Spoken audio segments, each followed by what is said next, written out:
네, 어제 비가 참 많이 왔었습니다. 저도 어제 운전을 해야 돼서 그 장막비 같이 내리는 그 비 가운데를 뚫고 지나갔었습니다. 뚫고 지나가는데 마음 한편에서 좀 두려운 마음이 이제 올라오더라고요. 비가 너무 많이 오니까 잘 보이지도 않고 진짜 이러다가 또 하수구가 막혀가지고 막 물이 많이 차올라서 차가 퍼지는 건 아닌가, 막 이런 온갖 그런 두려움이 조금씩 스물스물 올라왔었습니다. 우리 성도님들은 어제 평안하셨나요? 네, 괜찮았었죠? 제가 그 비 가운데 있으면서 한 인물이 떠올랐습니다. 노아입니다. 노아 시대에 그 40일 동안 그렇게 비가 쏟아져 내리는 그 상황을 보면서 사람들이 어떤 생각을 했었을까? 그 비가 사실은 하나님의 심판이었습니다. 물로써 이 세상을 깔끔하게 깨끗하게 만드는 그런 심판이었지요. 사람들은 그 심판에서 벗어나지 못했습니다.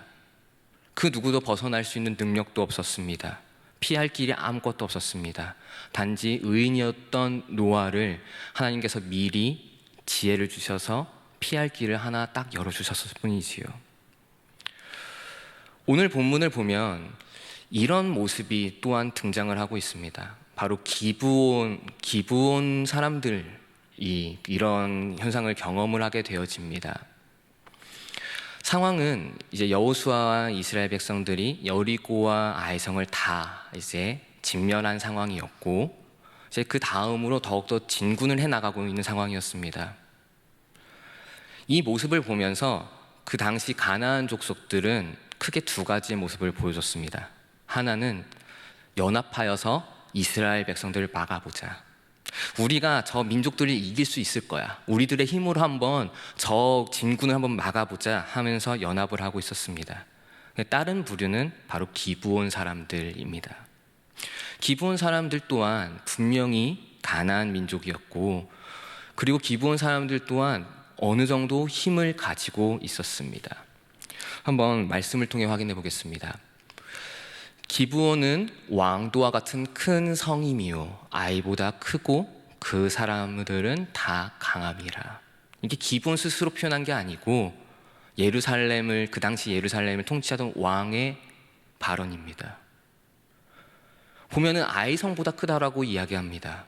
아이성, 그래도 이스라엘 백성들의 진군 한 번 막아봤습니다. 물론 아간의 죄 때문에 하나님께서 승리하지 못하게 하셨기 때문에 패배한 거긴 하지만, 그럼에도 아이성은 이스라엘 백성들의 진군을 한번 막아본 경험이 있는 그런 성이에요. 근데 그 성보다 더 크다고 했습니다. 그리고 그 지역에 사는 사람들은 다 강하다라고 이야기합니다. 근데 그 기브온 사람들은 싸워보지도 않고 단 한 번도 싸워볼 생각도 하지 않고 바로 이스라엘 백성들 앞에 나와서 화친하자, 우리가 화평하자라고 먼저 이야기를 합니다. 그냥 하나님 앞에서 완벽하게 굴복한 거예요. 하나님의 심판이 이스라엘 백성들을 통해서 그 가나안 족속에게 임하기 시작할 때, 한 부류는 우리들의 힘으로 한번 막아보자 하면서 발버둥을 쳤었고, 한 부류는 우리는 도저히 막을 길이 없다, 우리 굴복해야 한다 하면서 엎드립니다. 그 엎드리는 장면을 보면 참 재밌습니다. 낡은 옷을 하나하나 다 입어요. 다 입고 심지어는 곰팡이 핀 떡까지 준비물로 구합니다. 그리고 이스라엘 백성들한테 가가지고 우리가 먼 땅에서 왔다, 우리 가나안 족속 아니고 먼 땅에 있는 민족이다, 그러니까 우리들이랑 화친하자, 화친 조약을 맺자라고 이야기를 합니다. 근데 이게 참 재밌는 게 신명기 20장에 보면 모세를 통해서 하나님이 율법을 주실 때 가나안 땅에 들어가서 너희들은 가나안 족속들과는 화친 조약을 맺지 말고, 그러나 먼 지역 가나안 족속이 아닌 사람들이 와서 우리 화평하자라고 하면은 화평해라 라고 말씀을 하셨거든요. 그러니까 이 사실을 알고 기브온 족속들은 아마 찾아왔을 겁니다. 왜냐하면 침략해 오니까 막 탐색을 했겠지요. 적군이 어느 정도의 병세를 가지고 있는지, 그들의 약점은 무엇인지, 그런 걸 알아가는 과정에서 아마 그것을 알았을 겁니다. 그래서 속여입니다. 우리들은 가나안 족속이 아니라 먼 곳에 있었던 그런 족속들이다 그러니까 우리들과 화친 조약을 맺자라고 이야기를 합니다. 근데 여호수아는 그리고 이스라엘 백성들은 그 속임수에 아주 쉽게 넘어가 버립니다. 그리고 이제 다시 진군을 시작을 하는데 기브온 땅에 가까이 옵니다. 근데 딱 보니까 얼마 전에 봤던 사람들이 있는 거예요. 왜 너희들 여기 있어? 너희들 먼 지역에 있는 사람이라며 너희들 우리를 속였구나 라고 하면서 원망 어린 말로 저주를 내뱉기 시작합니다. 너희들 이제 우리들의 노예가 돼야 된다. 우리들의 종이 돼야 된다. 하나님의 전에서 물을 깃고 그리고 제단에 쌓을 그 장작들을 패는 사람들로 너희들이 그렇게 대를 이어서 살아나가야 된다라고 이야기를 합니다. 왜냐하면 이스라엘 백성들의 입장에서는 굉장히 원망스러운 일입니다. 하나님은 분명히 가나안 족속들을 다 진멸하라고 했었습니다. 근데 그게 어그러진 겁니다. 화친 조약은 이미 맺어져 버렸고 이제 그들을 죽일 수 있는 수단이 없어진 겁니다. 그러니까 하나님 앞에서 죄를 짓게 되어진 거지요. 그래서 원망을 내뱉습니다. 저는 이 상황에서 저라면은 기브온 족속이라면은 제가 그러면은 반발했을 것 같습니다. 우리가 왜? 우리 아이 성보다 큰 성읍을 가진 자들이야 왜 우리가 너희들의 종 노릇을 해야 돼? 라고 했을 것 같습니다. 근데 기브온의 그 사람들은 반발하지 않습니다. 그냥 엎드립니다. 그래, 당신들의 의향대로 우리가 따르겠나이다. 근데 저를 더 충격적으로 만들었던 표현이 하나가 등장을 합니다. 한번 말씀을 통해 확인해 보겠습니다. 그러므로 너희가 저주를 받나니 너희가 대를 이어 종이 되어. 종이 되는데 대를 이어서 종이 됩니다. 어느 부모가 자기 자녀를 종으로 만듭니까? 부모라면 자기 자녀를 잘 키우기를 원하고 정말 떵떵거리면서 살 수 있는 그런 사람을 만들기를 원하지 않습니까? 어느 누가 자기 자녀들, 심지어는 자기의 손자, 손녀, 그 이후에 태어난 모든 사람들마저도 다 다른 민족의 노예로 만들어버립니까? 기브온 족속들이 그랬습니다. 단 한 번도 반발하지 않고 이스라엘 백성들의 의향 그대로 따릅니다. 왜 그랬을까요? 그러니까 신명기 20장에 나왔었던 그걸 알았을 거라고 이야기했지요. 그럴 정도로 이스라엘 백성들을 철저하게 다 봤을 겁니다. 그 역사를 다 봤을 겁니다. 그러면서 이스라엘 백성들의 뒤에 있는 여호와 하나님을 바라보고 그 하나님의 그 심판이 얼마나 무서운지, 여리고성과 아이성이 철저히 멸망당하는 걸 보면서 그분이 얼마나 무서운지 알았을 겁니다.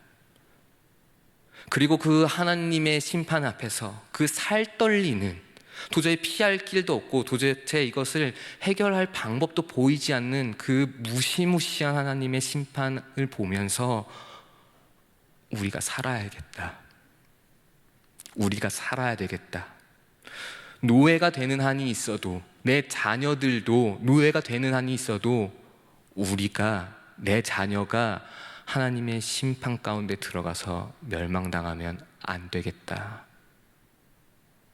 라는 그런 생각을 했을 것 같습니다. 그래서 철저히 굴복합니다. 종이 되더라도요. 근데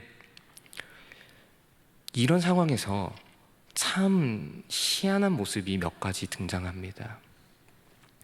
하나님이 이들을 사랑한 것 같습니다. 가나안 족속이었지만, 처음은 심판을 받아야 될 그런 족속이었지만, 그러나 하나님은 이런 기브온 족속들을 사랑한 것 같습니다. 아까 해진 옷을 입고 와서 그 화친 조약을 맺자라고 이야기했었지요. 근데 한번 상상해 보십시오. 그 한 성읍을 책임지는 그 아주 중요한 자리에 어느 누가 해진 옷을 입고 갈까요? 그렇지 않습니까? 아무리 먼 길을 왔다 해도, 다 해졌다 해도, 그래도 한 성읍의 운명을 짊어질 정도로 위치가 있는 사람이라면, 그 정도의 외교관이라면 새로운 옷을 살 수 있는 돈이 있는 거 아닌가요? 새로운 떡을 살 수 있을 정도의 돈이 있지 않겠습니까? 사신으로 보내는데 어느 누가 노잣돈을 안 지어줄까요? 하나님의 지혜까지 갈 필요도 없습니다. 그냥 인간의 상식적으로만 생각해도 이상합니다. 근데 이스라엘 백성들 그 누구도 그 이상한 점을 알아차리지 못했습니다. 그리고 하나님 그 속임수 몰랐을까요? 알았을 겁니다. 그러니까 결론은 딱 하나예요. 이스라엘 백성들의 눈을 하나님께서 가린 겁니다. 그들이 속이고 있다는 것을 못 보게 만드신 겁니다. 그리고 또 있습니다. 여호수아서 10장으로 넘어가면은 그 기브온 족속이 이스라엘 백성들과 화친했고 이제 하나가 되었다라는 소식을 아모리 족속들이 듣습니다. 그래서 아모리 족속의 5왕이 연합을 해서 야, 이제 큰일 났다. 안 그래도 이스라엘 백성들, 저 강한 저 백성들이 우리들의 커다란 위협이었는데 여기에 아이성, 그것보다 더 큰 성읍이었던 기브온이 합류했다. 야, 이거 우리 빨리 막아야 된다 해서 연합해서 급하게 기브온 땅을 쳐들어갑니다. 이 상황에서 기브온 사람들이 여호수아에게 달려와서 요청합니다. 우리를 도와주소서. 근데 이때 기브온 사람들이 이스라엘 백성들을 속일 때는 나타나시지도 않으셨던 하나님께서 기브온을 살리는 이 전쟁에 나타나십니다. 이스라엘 백성들을 이끌어 가실 때 그렇게 그 보여주셨던 놀라운 능력이 이 전쟁에서 나타납니다. 이스라엘 백성들을 살리려는 전쟁도 아니었고 기브온 족속들을, 기브온 사람들을 살리려고 하는 그 전쟁에 하나님께서 해를 멈추고 달을 멈춥니다. 그리고 여호수아에게 심지어 말씀까지 하시죠. 속일 때는 한마디도 안 하셨던 하나님이 너는 강하고 담대하라. 저 아모리 족속 그들을 너의 손에 넘겼으니 너는 나아가서 싸우라라고 이야기하십니다. 이게 참 놀라운 일인 것 같아요. 이스라엘 백성들의 눈에는 아마 기브온 족속들이 진짜 미웠을 겁니다. 그들을 멸시했고 조롱했을 겁니다. 너희들은 우리가 어쩔 수 없이 받아들였지만 그러나 너희들은 우리들과 같은 백성이 될 수 없어. 그러니까 너희들은 노예로 살아야 돼. 그래서 사람의 눈에는 기브온 족속들이 원수였고 참 미운 존재로 남을 수밖에 없는 존재들입니다. 그런데 하나님은 그들을 이스라엘 백성들을 도울 때처럼 도와주시며 거의 이스라엘 백성들과 같이 여겨주십니다. 제가 봤을 땐 다른 이유가 아닙니다. 딱 하나. 하나님의 심판이 다가올 때 그 두려움을 알고 우리가 살 수 있는 방법이 하나님의 편에 서는 것, 그거 하나밖에 없다. 우리들의 힘으로는 저것을 도저히 감당할 수 없고 그러니 하나님을 대적하는 일을 멈추고 이제는 하나님의 편에 서서 우리는 살아야 되겠다. 심지어 우리 자녀들마저도 종으로 만들 정도로, 그것을 희생을 각오할 정도로 우리는 살아야 되겠다라는 그 신앙적인 고백, 이 믿음이, 하나님이 편이 되면 우리가 구원함을 얻을 수 있다라는 이 믿음이 결국은 이 기브온 족속들을 살게 한 거고 또한 하나님을 움직인 겁니다. 살기 위하여 자신의 모든 것을 다 바칠 수 있는 사람을 하나님은 저버리지 않으십니다. 하나님의 심판 앞에 섰을 때 그 두려움을 알고 하나님을 경외하며 나의 모든 것을 다 희생할 정도로 하나님을 붙잡는 자를 하나님은 절대로 저버리시지 않으십니다. 이 모습은 예수님의 비유 중 하나를 떠올립니다.